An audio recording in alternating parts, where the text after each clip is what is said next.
joining us now is someone who saw firsthand and almost fell victim to that brutal attack here in Sderot on October 7th. Ofir Tor, a medic for Magen David Adom, the Emergency Medical Rescue Service. You were here, you work in Sderot, you were here that morning.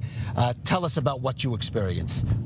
Well, I was on my way to a regular volunteering shift at 7 o'clock Saturday morning at Sderot.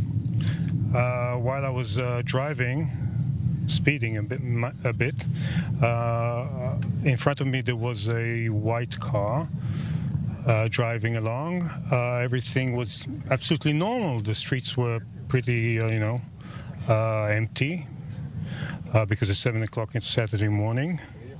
And what happened then was that they started the bombings. So the procedure is, the drill is to get out of the car and lay flat on the road. As I was doing that, I put the car, I halted in front of the roundabout. There was a roundabout there, and a white car in front of me continued into the roundabout, and I heard gunshots. Now that's weird. You don't hear gunshots. You can hear explosions, but not gunshots. So I was observing, looking. You can see that I was trying to figure out what's going on. All of a sudden, I see a barrel of a gun pointing at me and started shooting at me. So I had no alternative but, to make a strategic withdrawal because you're going to be dead. Right, and this video of you running away, I mean, literally seconds, from seconds being being caught by those terrorists, being shot by them. Yeah, so as I was turning away running, which was shameful in my mind, being an officer in the Israeli paratroopers, ex-retired, I mean, running away from a situation is not something I'm used to. That's, so I just... somehow we have this procedure where when you're shot at, then you crush to the ground and you get up again, so you kind of dodge the bullets, so to speak, because he was shooting a whole magazine at me. Okay, so as I was running away, I kind of flattened out you can see it on the street. And then I got up again, clumsily somewhat, and it kind of was very surrealistic. It's kind of I didn't have my cup of coffee yet, here I was shot at, you're not awake, fully awake. So I'm running and I'm kind of looking for the closest wall so I can break the line of fire. And then I saw on the corner of my eye, I saw another vehicle coming up towards the shooting range. I kind of waved to him, so he made the U-turn and went back. And then I continued, I saw another car coming on, so I went back, waved to the, apparently there was a woman there, a young girl with a brother or something, and she kind of received a few shots into her vehicle, but she was okay, and I took her to the other side of the building, and you're being almost a bit modest, because anyone who sees the video of that knows you putting your own self in the line of fire to save the lives of those other people, and you did save the lives of those other people.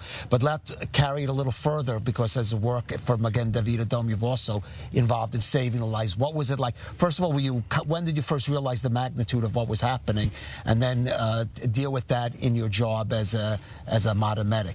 Well, that's a very good question. I haven't been asked that yet. The issue, well, you don't realize that the first few seconds, minutes, you don't realize the magnitude of the event. I thought it was an isolated event. And so I just went looking for my cell phone to call the cavalry, but I had no cell phone. I left it in the car. So as I was kind of thinking that I should go back to grab my cell phone, which I did, by the way, they continued on and massacred during the whole street. I mean, it was carnage. Complete carnage. And so I saw the dead bodies in the car that I didn't see. Dozens they shot of the people, RPGs. Civilians killed. And then I went, and so I decided I should, just walk through the buildings and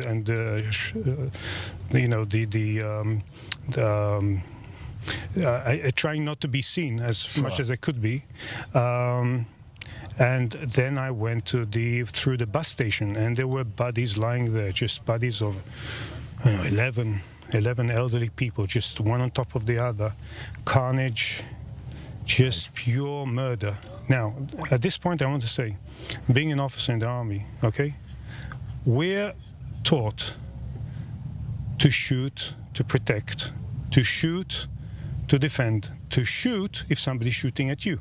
Right. If you're not shot at, you don't shoot. To shoot a civilian or to shoot an unarmed person, you need to be a psycho.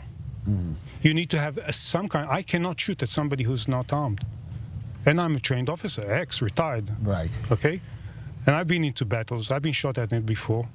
I've shot, but never at somebody who is armless, who has no capability to answer back. And this message should go through. People need to understand, I can't even shoot at an animal. Right.